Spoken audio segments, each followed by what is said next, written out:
नमस्कार दोस्तों। आज हम बात करेंगे यूपीएससी एएलसी वैकेंसीज के लिए 2025 में कि आने की संभावना है या नहीं है।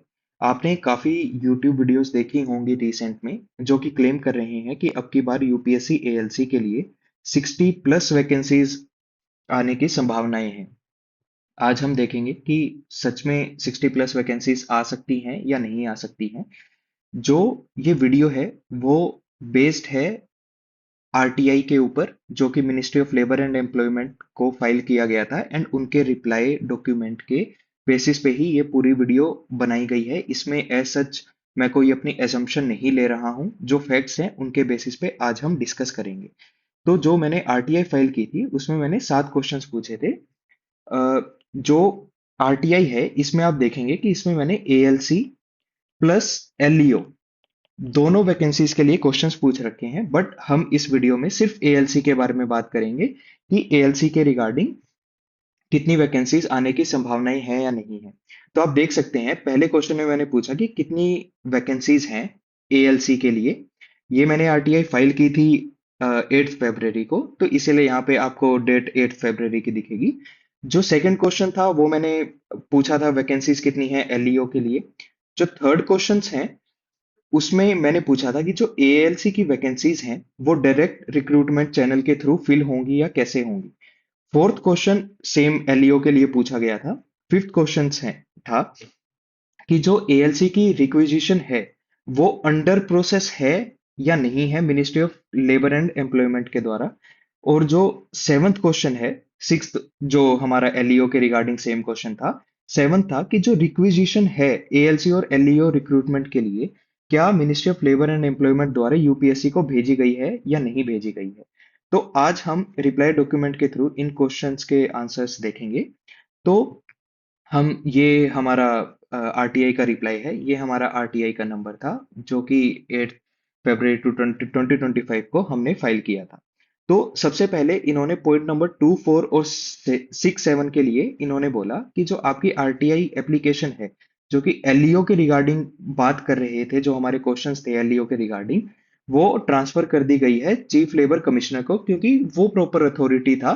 तो जो ministry of labour and employment है वो सिर्फ एएलसी के बारे में बता सकते हैं। इसका सेपरेट रिप्लाई आया है मेरे पास जो कि हम अगली वीडियो में बात करेंगे। अब हम बात करते हैं एएलसी के लिए। जो हमारा पॉइंट 1 और 3 है, जो कि हमारा था कि कितनी वैकेंसीज हैं एएलसी के लिए और कि कितनी वैकेंसीज डायरेक्ट रिक्रूटमेंट के थ्रू फिल की जाएंगी। तो इन्होंने सबसे पहले बताया कि जो हमारी एएलसी की वैकेंसीज हैं वो आती हैं जूनियर टाइम स्केल के अंडर। ठीक है। और जो हमारे इसके अंडर 3 पोस्ट आती हैं, assistant welfare commissioner, assistant labour commissioner and assistant labour welfare commissioner. तो इसमें इन्होंने बताया है कि जो वैकेंसीज की संख्या है वो कुल मिला के 5 है। हाँ जी, आप देखेंगे कि सिर्फ वैकेंसीज की संख्या सिर्फ 5 है और 60 नहीं है जैसा कि दावा करा गया था। फिर इन्होंने आगे लिखा है कि which is yet to be earmark for both direct recruitment and promotion, जिसका मतलब यह हुआ कि इसमें अभी कंफर्म नहीं है कि वो डायरेक्ट रिक्रूटमेंट के थ्रू ही फिल की जाएगी या प्रमोशन के थ्रू भी फिल की जा सकती है। तो अब आप खुद अनुमान लगाइए कि अगर 5 वैकेंसीज हैं, 5 वैकेंसीज होने के बाद अगर इसमें थोड़ी बहुत भी हम प्रमोशन के लिए भी निकाल देते हैं, तो इसके बाद अगर मान लो 3 भी वैकेंसी बची, तो आपको क्या लगता है कि 3 वैकेंसीज के लिए यूपीएससी एग्जामिनेशन कंडक्ट कराएगा या नहीं कराएगा। मेरे हिसाब से ये काफी अनलाइकली है। तो आप अपने हिसाब से आप देख सकते हैं कि 5 वैकेंसीज होने के बावजूद आप तैयारी कंटिन्यू करना चाहते हैं नहीं करना चाहते हैं।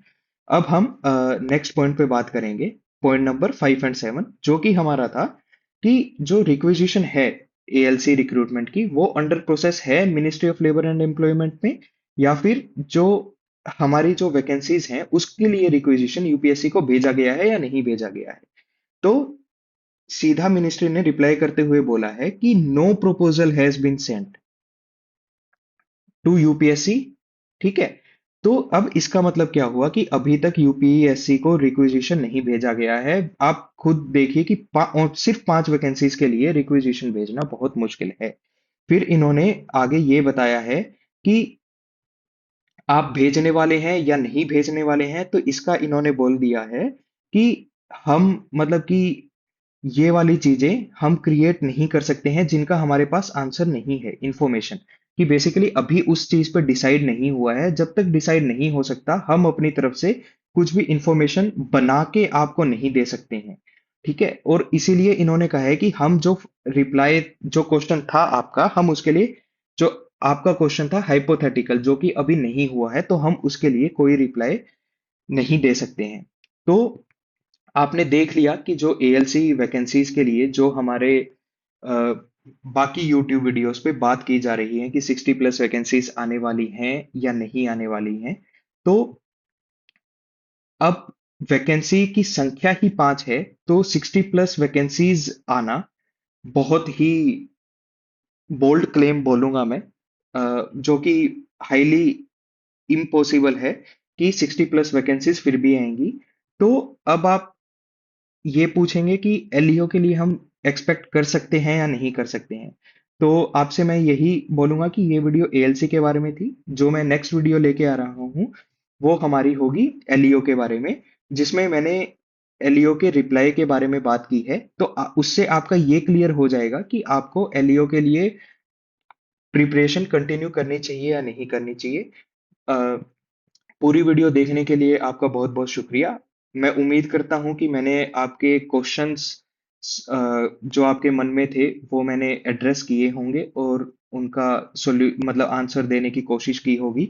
अगर आपको अभी भी कोई फर्दर क्वेरी है तो आप प्लीज़ कमेंट सेक्शन में प्लीज़ बता दीजिएगा, और प्लीज़ चैनल के साथ जुड़े रहिएगा यूपीएससी एलईओ के बारे में भी जानने के लिए, और फर्दर कोई अपडेट आती है तो उसके लिए भी।